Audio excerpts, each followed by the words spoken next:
The current Transbay terminal, located at 1st and Mission Streets, just 1 block south of San Francisco's Market Street, was built in the depths of the Great Depression as a sign of hope for the future. It's being replaced with a new, optimistic expression for our future, a new multimodal transit center that is modern, efficient, and graceful. It was built in 1936 and paid for with bridge tolls.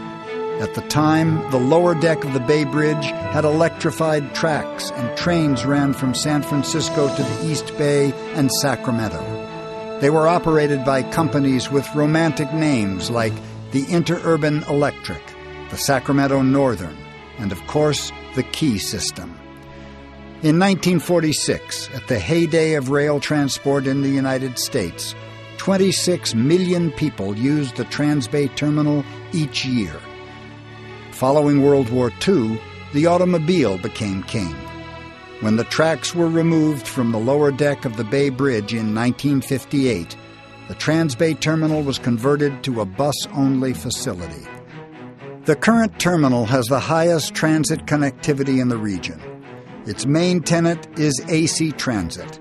It also serves Muni service throughout San Francisco, Samtrans service to the peninsula, Golden Gate Transit to Marin County, Greyhound service connecting passengers throughout the United States, paratransit service for the disabled, and many others. However, the facility does not meet current or future transit operating needs, or the growing commuter workforce that we will see in the state of California and in the Bay Area. To bring back the glory of the original terminal and plan for a more sustainable future where people are not dependent on the automobile, the Transbay Joint Powers Authority is building a new multimodal transit center in 2 construction phases. The first phase includes building the new transit center designed by Pelly Clark Pelly Architects. It also includes constructing a temporary terminal for the current operators to use while the new station is under construction.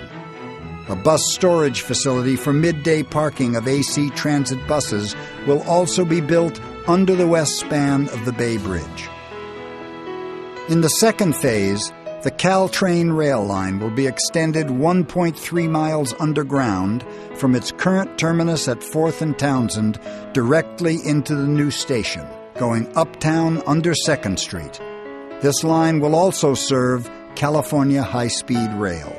While the station is located in San Francisco, it does have connections to the 9 counties and 10 different transit operators, including high-speed rail from Southern California.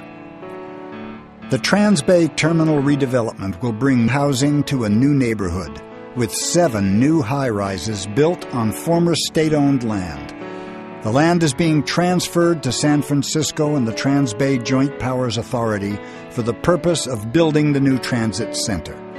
The proposed 1,000-foot transit tower neighboring the transit center will bring many jobs to the area. The terminal is 5 levels, including 2 underground levels. The deepest level handles Caltrain commuter trains and intercity high-speed rail trains. The lower concourse level includes passenger waiting, ticketing, as well as retail activities. On the street level, Muni buses board passengers quickly in a completely weather-protected area.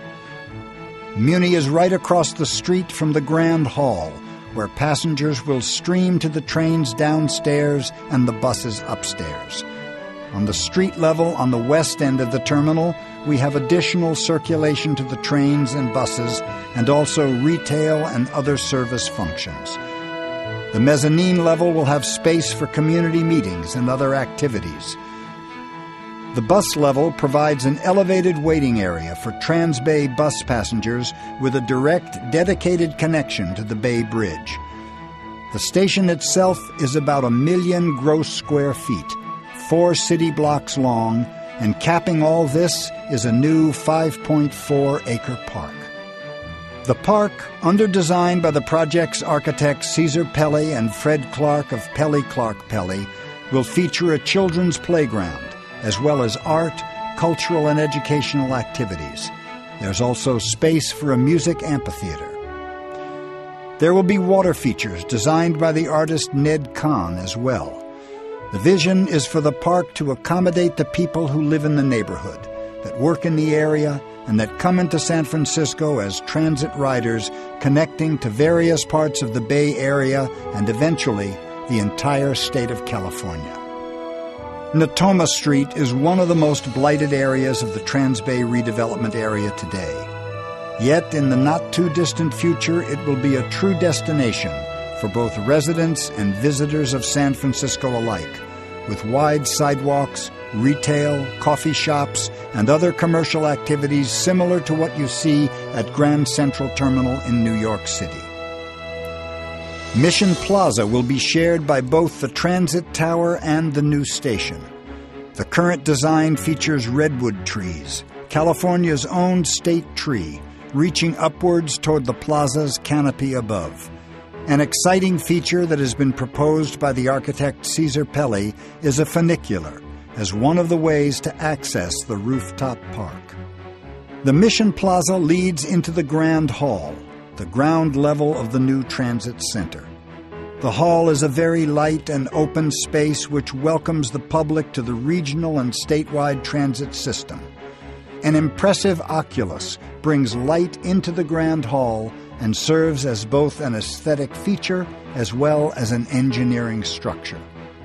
On the bus level, AC Transit, Greyhound, Western Contra Costa, Muni Treasure Island buses, and Amtrak shuttle buses would operate in a light and modern facility.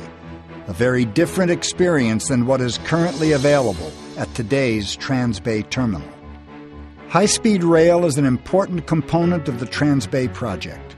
The TJPA is designing a station that under both local and state law will accommodate future high-speed rail operations from Southern California. The bond measure that passed in November 2008 specifically calls for the first phase to include the construction from Anaheim into San Francisco Transbay Terminal, which will be the northern terminus of the high-speed rail for San Francisco. The high-speed trains will operate on the Caltrain corridor from San Jose into San Francisco. At 7th Street in San Francisco, the tracks will depress and go underground to a new underground station at 4th and Townsend, then continue in a mile-plus long tunnel beneath 2nd Street. Both Caltrain electric trains and Los Angeles-bound high-speed trains will use the tunnel into the Transbay Transit Center. The underground rail levels will be light and welcoming. Once the trains enter the underground level of the new station, passengers will be greeted by the transit center in the new heart of downtown San Francisco. From the new station, passengers will have access to quick and easy connection to buses that will allow them to get to all other points in the Bay Area. The TJPA's vision is a safe, efficient, convenient, seamless station surrounded by the densest and most beautiful urban neighborhood in the Bay Area. This vibrant new neighborhood will include 7 residential towers within the Transbay redevelopment area. They will be built on land that was formerly owned by the state. This redevelopment not only helps fund the new transit center, it brings a new neighborhood south of Market Street to life. Today, Folsom Street has chain-link fences and narrow sidewalks. In the future, it will be a boulevard with views to the bay, wide sidewalks and landscaping. Neighbors will be able to sit at outdoor cafes and stroll along the sidewalks. Once the temporary terminal closes, the site will be transformed into a 1-acre park and 762 new residential units by the redevelopment agency. This park, unlike the park on the roof of the station, will be a neighborhood park where people can play frisbee and walk their dog. It will be an open community space for the new Transbay neighborhood. This visionary transportation and housing project will transform a downtown area opened up by the removal of the Embarcadero Freeway and return the San Francisco Bay Area and the state of California to a culture of mass transit.